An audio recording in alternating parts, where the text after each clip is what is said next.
नमस्कार, मैं हूं योगेश चक्रवर्ती और आप देख रहे हैं रैड नेटवर्क। और इस वक्त हम मौजूद हैं पीएमसीएच में। और ये जो सामने देख रहे हैं ये कोरोना वार्ड है। और हमारे साथ डॉक्टर अजय हैं जो कोरोना वार्ड के इंचार्ज हैं। डॉक्टर साहब, ये बताइए कि कितना मुश्किल है कोरोना का मतलब पेशेंट को देखना।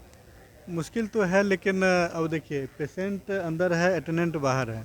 सारा जिम्मेवारी मेरे ऊपर है, जो उसका केयर करना, उसको खाना खिलाना, उसको बाथरूम ले जाना, उसको कपड़ा पहनाना। रात में हर 15 मिनट पर उसकी हम विजिट करवाते हैं, ताकि किसी मरीज के ऊपर से कंबल नहीं खिसक जाए, किसी को ठंड नहीं लग जाए। वो सारा केयर यथासंभव कोशिश करते हैं। जो परिजन अपना मरीज को छूने से घबराते हैं, उसके लिए हम लोग लगे रहते हैं, जिसके कारण काफ़ी लोग हम लोग पॉजिटिव हुए। देख ही रहे हैं कितने डॉक्टर पॉजिटिव हुए हैं, कितने स्टाफ पॉजिटिव हुए हैं। तो सब चीज़ है, हम लोग जितना संभव है उतना कर रहे हैं। बाकी आप सिस्टम को देख के समझ जाएंगे, जब हमारा सिस्टम सुचारू रूप से चल रहा है, कहीं कोई असंतोष नहीं है।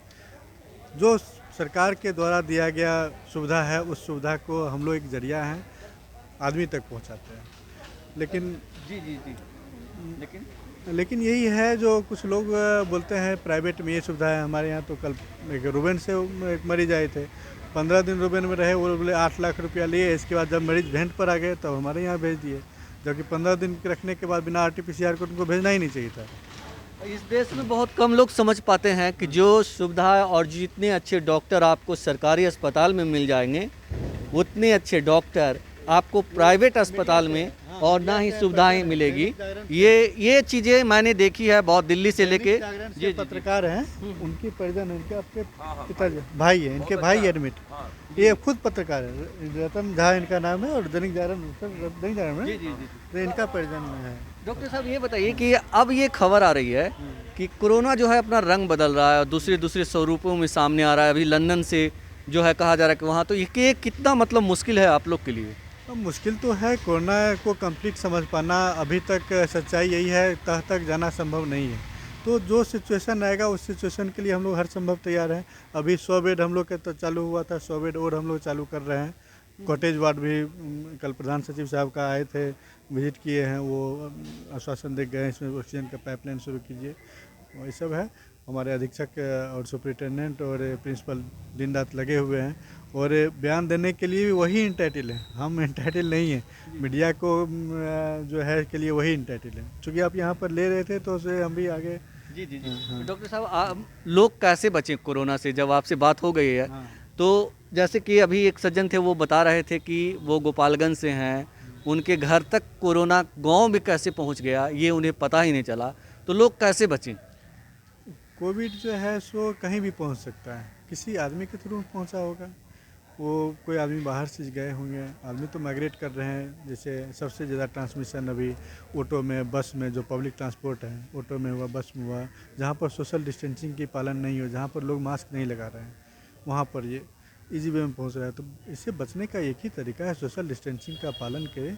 अनावश्यक भीड़ भाड़ जगह में अभी जाने से थोड़ा परहेज़ करें, और संभव हो तो हमेशा मास्क लगा के रहें। हेल्दी फूड खाएं, और जो है सो बहुत ज़्यादा इसमें पैनिक होने की ज़रूरत नहीं है। और सांस लेने में तकलीफ़ हो, अगर आपको थोड़ा सा भी लगे हम अस्वस्थ महसूस कर रहे हैं, तो घर में नहीं रहें। बहुत से पेशेंट ये हैं जो वो फीवर आता है, सांस लेने में तकलीफ़ है, घर में बने रहते हैं। इसके बाद जब उनको ज़्यादा तकलीफ हो जाती है, जब जिसका लंग्स 30% काम करना बंद करता है, तब अस्पताल में होता है। तो ऐसे पेशेंट को बचाना थोड़ा चुनौतीपूर्ण होता है।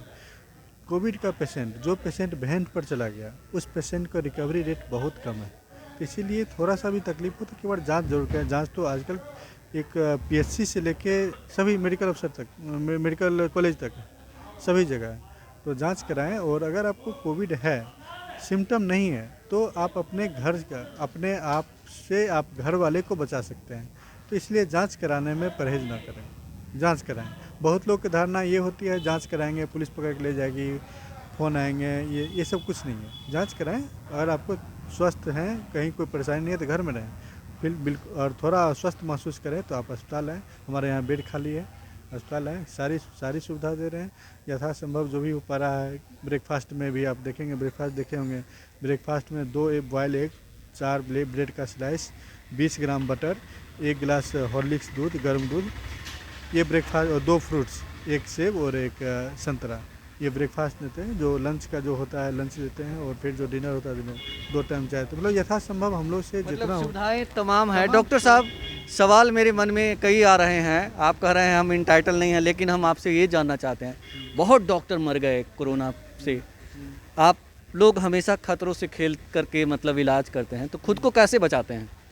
खुद को ही, अब तो देखिए, खुद को बचाने के लिए एक सबसे इस बात से इनकार हम नहीं कर सकते हैं, जो ये कंप्लीट इम्यूनिटी पर डिपेंड करता है। हम तो बिना पीपी किट के, क्योंकि पीपी किट हम पहनेंगे तो हम कितना बार पीपी किट पहनेंगे? हम भर दिन में हम 100 बार विजिट करते हैं कोविड वार्ड, साफ़ सफाई से लेके मेडिसिन से लेके डॉक्टर केयर हो रहा है कि नहीं हो रहा है, डॉक्टर विजिट कर रहा है कि नहीं कर रहा है। तो इतना बार मेरे लिए संभव नहीं है पीपी किट पहनना। तो मास्क हम हमेशा यूज़ करते हैं, मास्क लगा के हम अंदर जाते हैं, देखते हैं, फिर आते हैं।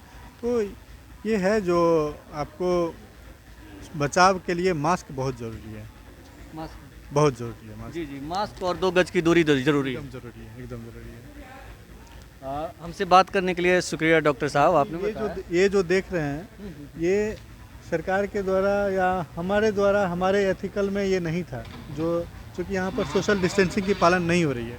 लेकिन कोई आदमी गोपालगंज से आया है, कोई खगड़िया से आया है, अब वो नीचे में रात में एक, मतलब जिस रात बारिश हो रही थी हम देखे थे, तो लोग यहाँ वहाँ बैठे हुए थे। फिर उसी रात हमने इसको लगाया, फिर उससे जो होगा। नहीं, नहीं, आपने ये बहुत चलिए, बढ़िया किया कि मतलब किसी तरह परिजन उनके बेड पर तो रहें, नीचे में मान लीजिए कुर्सी पर कितना देर, अलाव की व्यवस्था कर दिए हैं, रात में ज़्यादा ठंड लगे तो अलाव की व्यवस्था कर दिए हैं। यथासंभव कम संसाधन में जितनी बेहतर सुविधा हो सकती है वो देने की कोशिश करते हैं। सारे दवा का लिस्ट दे दिए हैं, उसमें फ़ोन नंबर दे दिए हैं, अगर दवा नहीं मिले तो और बाहर से दवा, जैसे रेमडेसिविर वगैरह बहुत महंगा है, 25,000 रुपया की मेडिसिन है। तो हो सकता है कोई, मान लीजिए 24 घंटा तो अपने रहना संभव नहीं है, तो रात में मान लीजिए किसी को लिख के दे दे, तो इसके लिए एक फ़ोन नंबर दे दिए हैं। 24 घंटा कंट्रोल रूम काम कर रहा है, वहाँ पर 24 आवर लोग है।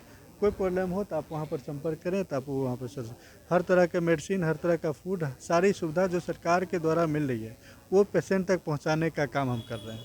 इसके अलावा ना कोई एहसान कर रहे हैं, हाँ, अपना काम हम अच्छे से करने की कोशिश कर रहे हैं। बहुत शुक्रिया हमसे बात करने के लिए। Thank you, thank you. और ये जो आप बेड देख रहे हैं, यहाँ कोरोना पेशेंट के परिजन जो हैं यहाँ पे अपना रात गुजारते हैं, और ये लोग कोरोना पेशेंट के सब जो हैं परिजन हैं। आप इधर आइए ज़रा सा 1 मिनट के लिए। ये बताइए कि कहाँ से आए हैं आप?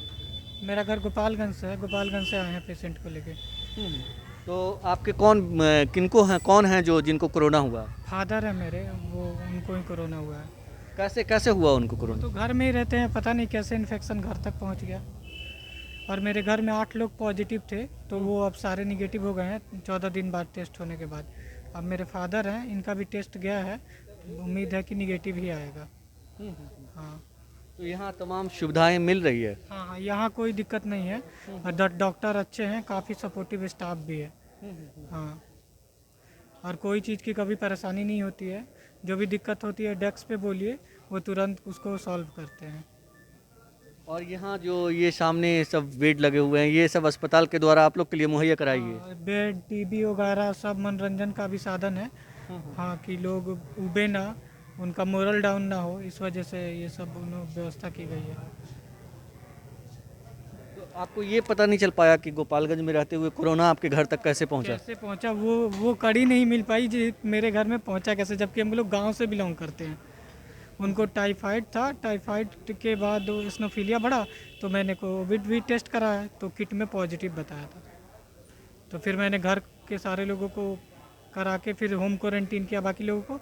इनकी थोड़ी सांस में तकलीफ थी, तो मैं यहाँ लाया था।